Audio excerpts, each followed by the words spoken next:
Welcome to Focus on Health, a series of educational programs highlighting current health issues sponsored by the School of Nursing at Salisbury University. I'm Dr. Mary DiBartolo, Professor of Nursing at Salisbury University and host of the program. I welcome Lori Brewster. You've come in today to give us an update on COVID because you are the health officer for Wicomico and Somerset counties. Yes. Thank you for coming in. Well, thanks for having me. And you grew up in Salisbury and got your bachelor's at Salisbury University in nursing, making us very proud and so happy that you could come in. I know you've been in before. We're in the midst of COVID, and of course you and I are physically distanced to do this interview. But first off, give us an update on where we are in terms of COVID, the numbers and so forth. Well, the numbers in Wicomico County continue to rise, as well as the surrounding jurisdictions and statewide. Part of that is related to the increase in testing capability. So we're testing all over the state, about 24, 26 locations in the state. So as people see the numbers of positive cases rise, they need to keep that in mind, knowing that those individuals that are being tested has increased as well. But what about some of the other, in fact, there are more key metrics like hospitalizations and ICU admissions and deaths? Yes. Wicomico County had been doing pretty well. We're continuing to do fairly well with those metrics. We're seeing a little bit of an uptick in some of those metrics, particularly hospitalizations. We're also seeing an increase in positivity rate for younger individuals, say 18 to 35, which is giving us some concern. We're seeing that statewide as well. It seems like the numbers for older people are kind of staying steady, but you're saying it's the young people. And of course, you know, we're ready to bring students back in about a month or so. So talk to us about testing, like where we are on that, as we're going to see, you know, more young adults come to this area to take classes at Salisbury, albeit in a modified format. Right. So in Wicomico and Somerset, we're testing on a weekly basis at both health departments. We're doing appointment-based testing in Wicomico, and we're not requiring appointments in Somerset. We are doing just drive-throughs, so you stay in your car and get your test done that way.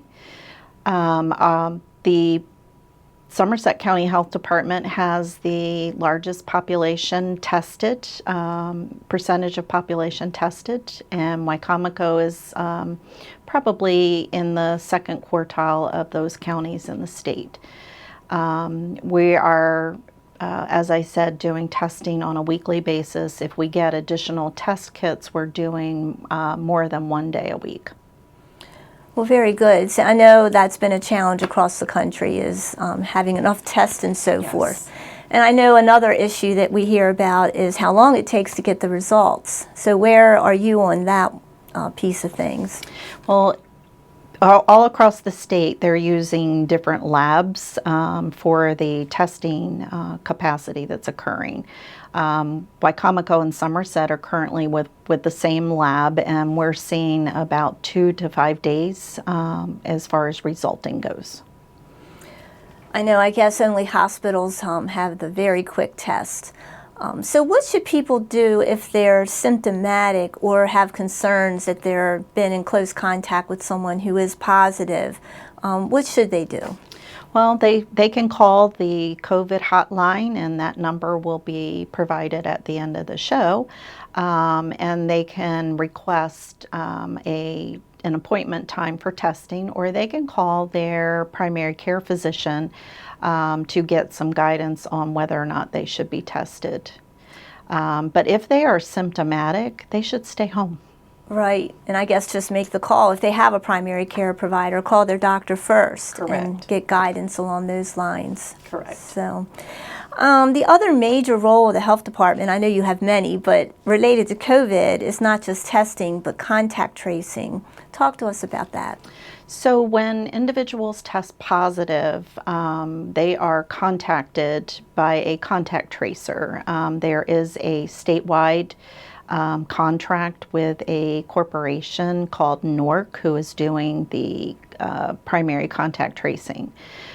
So if you see a Maryland state number, please answer that phone call, because they need to know a lot of various information, such as when you had your onset of symptoms, who you've been in contact with during that 2 week prior to the testing, any close contacts in the home, so that they can also give direction, because we need those individuals to stay home and to stay away from other individuals and not in shared spaces. So if you live in a house with family members, try to avoid contact with those other individuals. Then what happens is we do a follow-up anywhere from daily to every 3 days. And we also will reach out to your close contacts to advise them that they have been in contact with a known positive case and that they need to stay at home away from others as well. So I guess that's the term. Are we still using the term quarantine? Isolation and quarantine. Isolation is for sick individuals, and quarantine is for people that we need to monitor for symptoms. Very good. I know some people are confused about the differences between those two. Yes. But if you have a positive test, you definitely need to just stay home, call your doctor or call the health department. We'll have that number at the end of the Absolutely. program, and just give people some guidance on what to do if that should happen.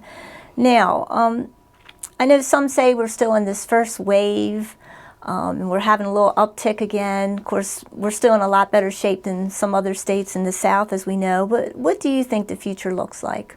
I think we're going to continue to do testing, so we're going to have continued increase in case numbers all across the state. I think the concern is for the fall and winter with overlay of seasonal flu. And as people get back to some degree of normalcy with going to college or to school, being in closer contact, we are likely to see an increase in cases. We're hopeful that there will be a vaccine coming soon. So until that occurs, we're going to have to be very vigilant and encourage people to stay home if they're ill or have any symptoms, or if they've been in close contact with anybody that they know has been sick. So with all that being said, and of course we know there's no crystal ball with any of this, it seems to be changing on a daily basis. It sounds like it's a great deal of personal responsibility. But also, your role in the health department is to educate the community, specifically businesses as well. Is that a big role of the health department these days? Yes. There are the governor's orders on how to reopen Maryland, and there are some specifics that have to occur. And as people see things not occurring, they will call the COVID hotline and advise the health department that there are concerns. And we go out and educate the businesses as to what they are required to do by law, and hopeful that they comply.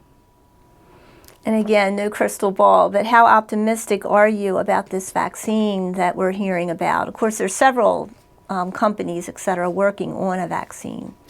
Well, we are hearing that the vaccine trials are going very well, and we will likely have some vaccine within the next several months, maybe late fall, early winter. Don't quote me on that, Right, but that's a hopeful answer. And until we have a vaccine, we're going to have to be ever vigilant and make sure that we're social distancing, washing our hands, and staying home when we're ill. And wearing a face covering Absolutely. of some kind, whether it's a mask or a shield, or there's plenty out there now. Yes, there is, and that is a requirement in Maryland, that you have to have a face covering when you're entering a building. And also, tell us a little bit about how you're working with Peninsula Regional Medical Center, Salisbury University, or other regional key partners in the area to coordinate, this response and so forth. Well, we're meeting virtually for the most part on just about every week to discuss what's occurring both at the hospital, with Salisbury University, with other partners, all of the nursing homes, to look at what are the key metrics, are they rising, what are the issues, outstanding issues in the community that need to be addressed. So we are in constant contact with all the partners in the community, trying to make sure that everything goes as smoothly as possible. I know you said there's been an uptick, partly because of the increased testing, but it does sound like, compared to a lot of other areas in the state, we've done a fairly good job, that you feel we're well positioned to kind of move forward to deal with this. I do. In the very beginning, there were so many unknowns, and there's still a lot of unknowns with COVID-19, but we think that we're on the right track, particularly in Wicomico and Somerset County, in being able to provide adequate testing. Like I said, we're testing on a weekly basis at both facilities, and hopefully moving forward we will still be able to offer that level of testing. And of course, continuing contact tracing and education. So Yes. On that note of education, maybe give us a few key take-home points with all this. Wash your hands, wash your hands, wash your hands. When you are not able to socially distance, wear a mask, regardless of whether that's inside or outside. Indoors, you have to have a mask on unless you are in a restaurant and you're seated, ready to eat. And just keep in mind that if you are ill, that you need to stay home, regardless of what the symptom is, because just about any symptom you could have is a symptom of potential symptom of COVID. And especially for young people, and there's a lot of people I've talked to that say they had no symptoms at all, but you can shed the virus. You sure can, and that's the concern with some of the individuals with chronic disease, as well as the elderly. We have a lot of younger people that are asymptomatic, or they have very, very mild symptoms, but they are testing positive. So we need everyone to work together for this. Absolutely.